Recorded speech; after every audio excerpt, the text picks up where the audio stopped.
पूरा भारत जानता है देश की आजादी के आंदोलन में लौह पुरुष सरदार वल्लभ भाई पटेल जी ने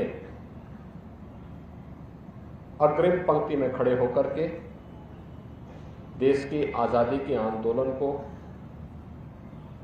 एक नई दिशा देने के लिए उस समय के नेतृत्व के साथ मिलकर के बढ़ चढ़कर के भाग लिया।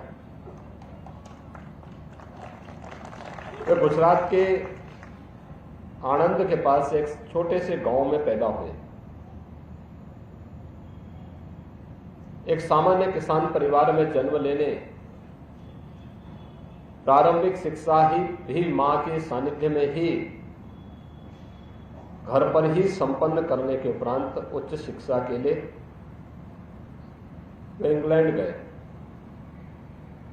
वहां से लॉ की उच्च शिक्षा प्राप्त करने के उपरांत भारत आए, लेकिन देश के अंदर आजादी का आंदोलन उस समय चरम की ओर बढ़ रहा था। वे देश की आजादी के आंदोलन में चले, चाहे वह चंपारण आंदोलन रहा हो, नमक सत्याग्रह रहा हो, भारत छोड़ो आंदोलन रहा हो, या फिर देश की आजादी से जुड़े हुए सभी महत्वपूर्ण आयोजन, उन आंदोलनों में बढ़ चढ़कर के भाग लेकर के भारत छोड़ो आंदोलन के दौरान उन्हें जेल की यातना भी झेलनी पड़ी थी।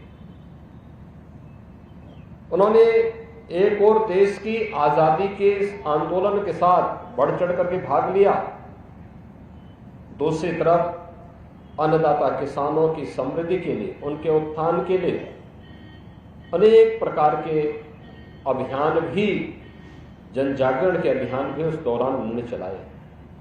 आज जो हम लोग गुजरात के अंदर सहकारिता के मजबूत आंदोलन को देखते हैं, इसकी पृष्ठभूमि में भी सरदार वल्लभ भाई पटेल जी का विजन है, जो आज वहां के हर अन्नदाता किसान को समृद्धि की एक नई ऊंचाई तक पहुंचाया है। बहनों और भाइयों, 1947 में देश आजाद होता है। 1946 में देश का संविधान सभा का गठन होता है। संविधान सभा के प्रमुख सदस्य के रूप में, स्वतंत्र भारत के पहले गृह मंत्री के रूप में उन्होंने न केवल देश के एकीकरण के वर्तमान अभियान को एक नई ऊंचाइयां प्रदान की, 563 से अधिक रियासतों को भारत गणराज्य का हिस्सा बनाया। आज जो भारत हम देख रहे हैं, यह सरदार वल्लभ भाई पटेल की ही सूझबूझ का परिणाम है।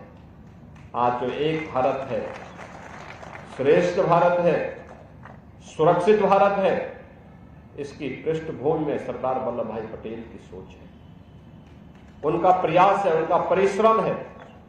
एक तरफ भारत माता के इस महान सपूत ने भारत की एकीकरण के लिए इस अभियान को आगे बढ़ाया, तो दूसरी तरफ स्वतंत्र भारत कैसे होना चाहिए। गुलामी के कालखंड में जिन मान बिंदुओं का अपमान हुआ था, उनकी पुनर्स्थापना का कार्यक्रम कैसे होना चाहिए। सोमनाथ मंदिर के पुनरुद्धार के कार्यक्रम को भी उन्होंने अपने हाथों में लेकर के देश के अंदर सांस्कृतिक भारत की स्थापना का जो अभियान उस समय चलाया था, आज उसी का परिणाम है कि लौह पुरुष सरदार वल्लभ भाई पटेल की उन स्मृतियों की प्रति श्रद्धा व्यक्त करने के लिए, कृतज्ञता व्यक्त करने के लिए आज प्रधानमंत्री मोदी जी के नेतृत्व में नया भारत पूरी प्रतिबद्धता के साथ कार्य कर रहा है।